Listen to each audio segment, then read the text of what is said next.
છોટાઉદેપુરના નસવાડીમાં યોજાયેલા શાળા પ્રવેશોત્સવ કાર્યક્રમમાં ગાંધીનગરથી આવેલા આઈએફએસ અધિકારી દારૂબંધી અંગે નિવેદનો આપ્યા છે। અધિકારીએ જણાવ્યું કે બોર્ડર વિસ્તારમાં વાલીઓની દારૂની લતને કારણે બાળકો કુપોષિત બની રહ્યા છે। ઘણા વાલીઓ ચા કે ખોરાકને બદલે દારૂ પાછળ ખર્ચ કરે છે, જેથી બાળકોને પૂરતું પોષણ મળતું નથી।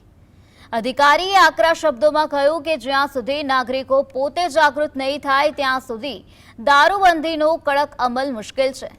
તેમણે વાલીઓને નશો છોડી બાળકોના આહાર પર ધ્યાન આપવાની સલાહ આપી। આ સમગ્ર મામલે તેઓ મુખ્યમંત્રી અને સંબંધિત મંત્રીઓ સમક્ષ વિસ્તૃત અહેવાલ રજૂ કરશે તેમ પણ જણાવ્યું હતું। नहीं सुधार पा रहे हैं, उनका स्वास्थ्य नहीं देख पा रहे हैं, तो बच्चे उनको सुधारें। फिर पप्पा बोलवाना बंद करो हमने कि જ્યારે સુધી તમે છોડશો નહીં ત્યારે સુધી તમે મારા પપ્પા નહીં। ठीक है बेटा,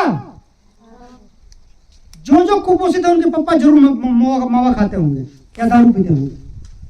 ये बॉर्डर का इलाका मुझे पता है, इस इलाके में दारू लोग बहुत पीते हैं और सुबह सुबह नाश्ता करके नहीं आते, सुबह सुबह दारू पी के चलते हैं।